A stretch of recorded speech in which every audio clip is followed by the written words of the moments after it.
कुंभ में भीड़ को प्रबंधित करने के लिए प्रशासन तीर्थयात्रियों को कई किलोमीटर चलने के बाद ही स्नान करने का मौका देता रहा है। आप भी अपने पिछले अथवा सुने गए अनुभवों से इससे वाकिफ जरूर होंगे, पर इस बार प्रयागराज के महाकुंभ में ऐसा नहीं होगा। प्रशासन सुनिश्चित कर रहा है कि किसी भी तीर्थयात्री को अधिक से अधिक 2 किलोमीटर पैदल ही चलने को बाध्य किया जाए और फिर उसे स्नान करने का मौका दिया जाए। नमस्कार, आपका यूपी नाउ में स्वागत है। अरुण का सादर नमन स्वीकार करें। आइए इस कुंभ में हम प्रयागराज के महाकुंभ 2025 के ताजा अपडेट्स को जानें। प्रयागराज की वायु, रेल और सड़क के माध्यम से कनेक्टिविटी को बढ़ाने के लिए युद्ध स्तर पर तैयारियां की जा रही हैं, जिसमें 4 और 6 लेन वाले राजमार्गों का विकास शामिल है। महाकुंभ क्षेत्र का विस्तार, जो कि 2019 में 3,200 हेक्टेयर था, उसे बढ़ाकर 2025 के महाकुंभ के लिए 4,000 हेक्टेयर कर दिया गया है और इस 4,000 हेक्टेयर को 25 सेक्टरों में विभाजित किया गया है। इस बार तीर्थयात्रियों की सुविधा के लिए पार्किंग और परिवहन सुविधाओं के बेहतर बनाया गया है। प्रदेश सरकार यह सुनिश्चित कर रही है कि भक्तों को संगम तट तक पहुंचने के लिए 1.5 से 2 किलोमीटर से अधिक पैदल न चलना पड़े। विभिन्न मार्गों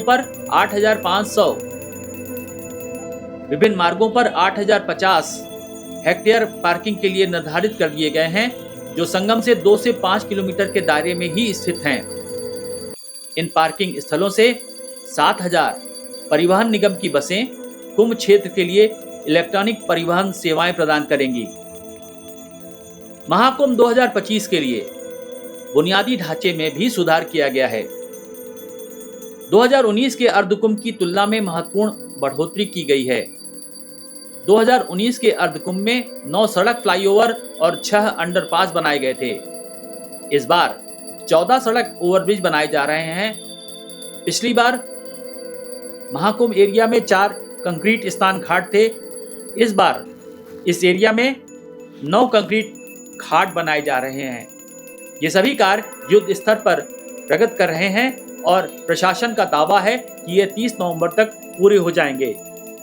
हम इसकी रिपोर्ट आपको आने वाले समय पर जरूर दिखाते रहेंगे। बात यदि अस्थायी घाटों की जाए तो 2019 के अर्धकुंभ में अस्थायी घाट 8 किलोमीटर फैले थे, जो 2025 के महाकुंभ के लिए बढ़ा दिए गए हैं और अब ये 12 किलोमीटर तक फैले रहेंगे। भक्तों की सुविधा के लिए 550 शटल बसों को तैनात करने और 7 बस स्टैंड भी बनाए गए हैं। कनेक्टिविटी में सुधार के लिए सड़क चौड़ीकरण परियोजनाओं को तेजी से आगे बढ़ाया जा रहा है। एकल लेन वाली सड़कों को डबल लेन, 2 लेन वाली सड़कों को 4 लेन और 4 लेन वाली सड़कों को 6 लेन में परिवर्तित किया जा रहा है।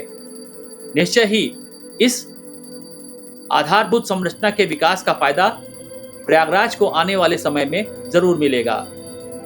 इस बीच मुख्यमंत्री आदित्यनाथ ने एक कार्यक्रम में बताया कि गंगा नदी की पवित्रता को बहाल करने में उल्लेखनीय वृद्धि हुई है। उन्होंने बताया कि 2014 से पहले गंगा की पहचान वाले प्रतीक गंगेटिक डॉल्फिन गायब हो गए थे। अब ये लौट आए हैं। अब गंगा में कोई नाली या सीवर नहीं बहेगा।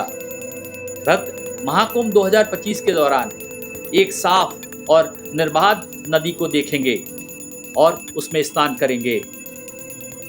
योगी ने स्वास्थ्य सेवाओं सहित सरकार की व्यापक तैयारियों का विवरण दिया, जिसमें एक नए अस्थायी अस्पताल का निर्माण और सरकारी अस्पतालों और चिकित्सा कॉलेजों में सुधार शामिल है। महाकुंभ 2025 के लिए 1.5 लाख शौचालय बनाए गए हैं ताकि स्वच्छता व्यवस्था को और मजबूत किया जा सके। हमने अपने कई वीडियो में इसका विवरण भी दिया है। महाकुंभ 2025 की व्यापक तैयारियों का अपडेट करते हुए मुख्यमंत्री ने घोषणा की कि इस वर्ष टेंट आवास को पिछले वर्ष के 80,000 से बढ़ाकर 1,60,000 कर दिया गया है। पिछले कुंभ में 40,700 एलईडी स्ट्रीट लाइट्स स्थापित की गई थी। इस बार 67,000 एलईडी, 2,000 सौर हाइब्रिड स्ट्रीट लाइट्स और 2 नए विद्युत उपकेंद्र स्थापित किए जा रहे हैं ताकि प्रकाश और ऊर्जा दक्षता को बढ़ाया जा सके। इस साल महाकुंभ एरिया में 1,249 किलोमीटर पेयजल पाइपलाइन स्थापित की गई है। साथ ही 200 जल एटीएम और 85 ट्यूबवेल भी स्थापित किए जा रहे हैं। आपको वीडियो में दी गई जानकारी यदि उपयोगी लगी हो, उपयोगी प्रतीत हुई हो, तो अपनी लाइक चैनल को दीजिएगा, चैनल को सब्सक्राइब कीजिएगा और वीडियो को अपने जानने वालों के बीच शेयर कीजिएगा ताकि ये महत्वपूर्ण जानकारियां ज़्यादा से ज़्यादा लोगों तक पहुंच सकें।